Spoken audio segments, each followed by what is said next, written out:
புரியல. என்ன பொண்ணு பார்க்க அங்க ஒரு குடும்பமே வெயிட் பண்ணிட்டு இருந்தது. வந்த அந்த பையனுக்கு அப்படி என்ன வெறியோ தெரியல. ஏன் அப்பா அம்மா ஓகே சொல்றதுக்கு முன்னாடியே அவன் எனக்கு ஓகே சொல்லிட்டான். High congrats Nivin. டேய் சும்மா இருடா. ஏண்டி உனக்கு 2 மாசத்துக்கு முன்னாடி தானடி மாப்பிள்ள பார்த்தாங்க. நீ கூட வேணான்னு சொல்லிட்டியே. அப்பெல்லாம் சரின்னு சொல்லிட்டு உனக்கு ஏண்டி திரும்பவும் மாப்பிள்ள பார்த்தாங்க? ஆமா, நான் சொன்னோனே அப்படியே கேட்டுருவாங்க அவங்க.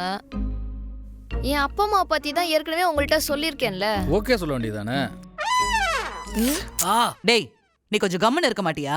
உன்னை லவ் பண்ணிட்டு வேற ஒருத்தனை கல்யாணம் பண்ணிட்டு போயிருவேன் நினைச்சியா நீ? அப்ப வேணான்னு சொல்ல வேண்டியதானே? அதனாலதான் அவங்கள திட்டி 2 பேரையும் பஸ் ஏத்தி விட்டுட்டேன். ஆனா எங்க அப்பா தான் என்னை ஒத்துக்க வைக்க ட்ரை பண்ணிட்டே இருக்காரு.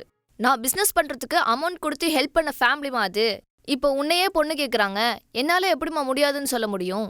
எனக்காக ஒத்துக்கோமான்னு சொல்லி கெஞ்சுறாரு. நான் உன்னைத்தான் லவ் பண்றேன், உன்னைத்தான் கல்யாணம் பண்ணிப்பேன். அதை விட்டுட்டு நீங்க 2 பேரும் என்ன வேற எவனுக்கா தள்ளி விடலான்னு நினைச்சீங்க?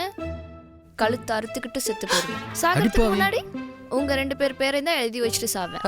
ஏய் நீ இந்த எருமையை லவ் பண்ணதுக்கு நான் என்னடி பண்ண முடியும்? அவனை பெத்தது நீங்க தானே, அதனாலதான் நீங்களும் உள்ள போங்க.